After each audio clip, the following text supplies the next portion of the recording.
Now we're on to writing. So first of all, grammar. You have to know your grammar rules, your tenses, where you should put commas, conjunctions, and also the difference between an independent sentence and a dependent sentence. This is not necessarily one of the funner parts of writing, but it's necessary because if you have horrendous grammar, it's going to pull the reader out of the story, which is to be avoided at all costs. You want your reader to be so immersed in the story that they practically live there and they cannot stop reading because they want to know what happens next. And in addition, if you do happen to write on Wattpad, as I mentioned in a previous video, there is something that has to do with the Wattpad ranking system and how good your grammar is and typos and things like that. So just make sure you know your grammar rules, and you can even break a few rules once you kind of know them, but make sure you know them in the first place. Next is dialogue. So with dialogue tags, you'll see a lot of creative ones, like maybe he blubbered or she exclaimed. But sometimes if a dialogue tag is too creative, it shows that you're telling rather than showing, which is a big writing rule that I'm sure you guys have heard of, is to show, not tell. Because through the characters' actions and through their saying, the reader should already be able to know how the dialogue is said. So if you just need a dialogue tag to identify who is talking when so the reader doesn't get people mixed up, in general you should just stick with either said or asked. They're so overused that they're almost invisible, and your reader's eyes will skim right over them and they'll know who's talking without really paying attention to the tag itself.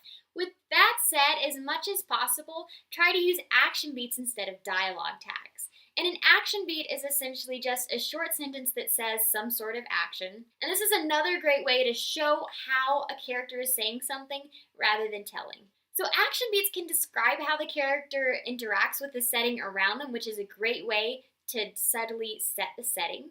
And in addition, you can also use action beats for body language to kind of better communicate how the character is feeling. Like, for example, quote, "I don't know if that's a good idea," end quote. She hugged herself.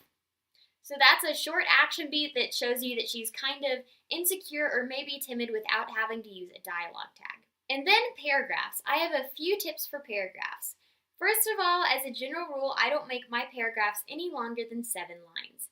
If you have a book with a bunch of really big paragraphs, it'll make it feel really long and unreadable and kind of boring, even though the content can be the exact same.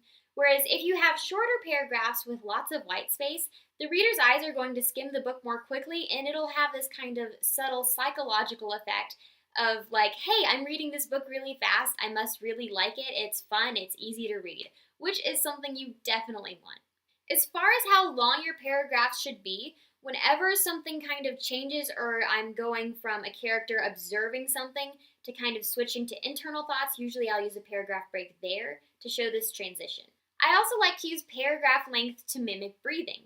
So what I mean is, like, when something's really tense and you're scared or you're angry or excited, you tend to breathe faster, like.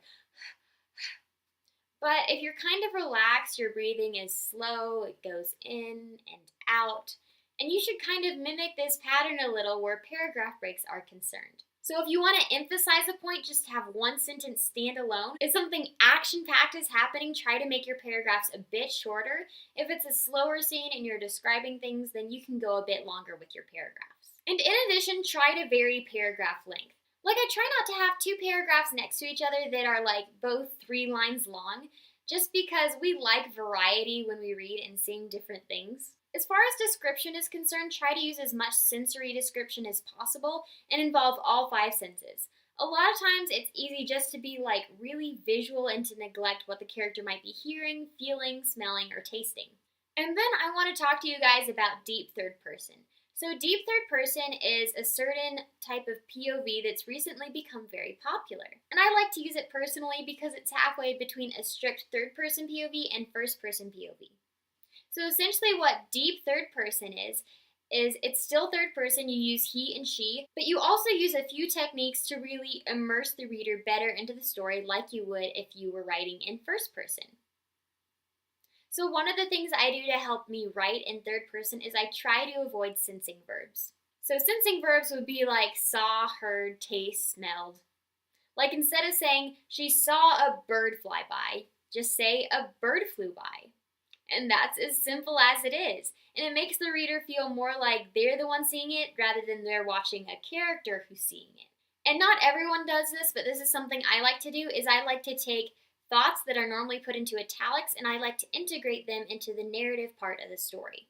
So in general, you're not really going to see a lot of italics in the story unless it's for emphasis. I don't really use italics for thought, just because it's a different format and I don't really want to pull the reader out of the story. So instead, I just make it the same as narrative. Like instead of saying in italics, "That was weird," she thought, I just say, "That was weird," and I leave it in the narrative as it is. And then finally, experiment. Like take a noun and make it into a verb, make up a word, spice up your adjectives, and especially where verbs are concerned, be as descriptive as possible. You would think that some of the most descriptive parts of speech are like adverbs and adjectives, but I've actually found that verbs can be highly descriptive if you know how to use them. So that's kind of the cool thing about writing, is that you could take a bit of artistic license where the English language is concerned and just have fun with it and make up some of your own things. Well, those are most of the tips I have. I do have a few more, but I think this is enough for now. I hope you guys found something helpful in here, and if you have, I'd love to know about it in the comments below, and also let me know some of your favorite writing tips. And I'll see you next time. Bye!